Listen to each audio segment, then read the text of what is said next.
नमस्कार, मैं नियाज खान और आप देख रहे हैं एनएमएफ न्यूज। अजीत डोभाल एक ऐसा नाम जिसे सुनने के बाद दुश्मन देश की रूह कांपती है। उनकी बनाई रणनीति ने दुश्मनों को दिन में तारे दिखाने का काम किया है, लेकिन इस बार इनसे अजीत डोभाल अपने गुरु मंत्र को लेकर सुर्खियों में छाए हुए हैं और ये खास गुरु मंत्र उन्होंने सिविल सोसाइटी को दी है और बताया कि देश में आपकी क्या भूमिका है और साथ ही आने वाले वक्त में आप कैसे युद्ध का परिणाम बदल सकते हैं। युद्ध के मैदान बदल गए हैं, युद्ध करने का तरीका बदल गया है और युद्ध की सीमाएं बदलने लगी हैं। युद्ध अब सिविल सोसाइटी के माध्यम से लड़ी जाएगी। जी हां, आपने सही सुना, कुछ इसी अंदाज में और इसी तरह का गुरु मंत्र देते हुए इनसे अजीत डोभाल नजर आए।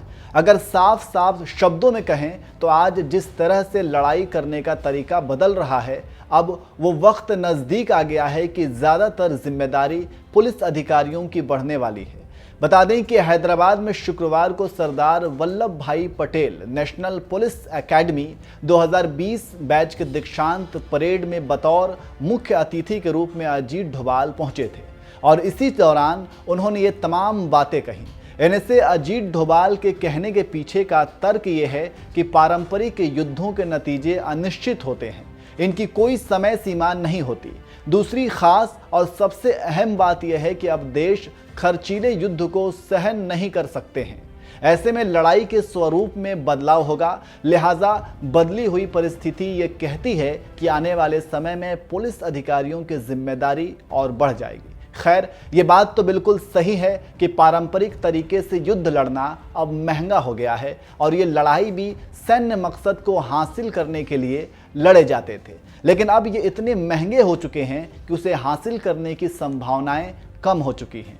अब ऐसे परिस्थिति में देखें तो सिविल सोसाइटी ही लड़ाई का मैदान या लड़ाई के लिए हथियार बन सकते हैं, जिसे आप 4th जनरेशन ऑफ वॉरफेयर कह सकते हैं। डोभाल का कहना है कि सिविल सोसाइटी को आसानी से भड़काया जा सकता है, उनमें फूट डाली जा सकती है, अपने हिसाब से उन्हें इस्तेमाल किया जा सकता है।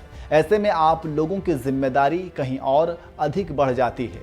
एक पुलिस अधिकारी की भूमिका अब सिर्फ कानून की रक्षा, हिफाजत या अमल तक सीमित नहीं होनी चाहिए, बल्कि उसकी भूमिका राष्ट्र निर्माण में भी है।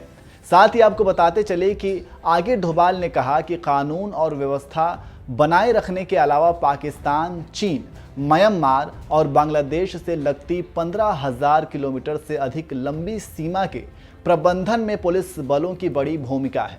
डोभाल की यह टिप्पणी हर लिहाज से खास मानी जा रही है। नए पुलिस अधिकारी को सलाह देते हुए कहा, आपको न सिर्फ पिछली गलतियों या खामियों से सीखकर आगे बढ़ना है कि बल्कि यह भी देखना है कि आप अपने कार्य की परंपरा में कितना बेहतर बदलाव ला सकते हैं। लोकतंत्र सिर्फ बैलेट बॉक्स में नहीं, दरअसल यह उन कानूनों में है जिसे जनप्रतिनिधि बनाते हैं। आप वो लोग हैं जो कानून को लागू करते हैं। कोई भी कानून तब तक अच्छा है जब उसे सही नियत के साथ प्रभावी तौर पर लागू किया जाए। यानी साफ साफ शब्दों में कहें तो अजीत डोभाल ने युवा जवानों की क्लास ली और बताया कि किस तरह से काम करना है और आने वाले वक्त में आपकी जिम्मेदारी कैसे दुगनी होने वाली है।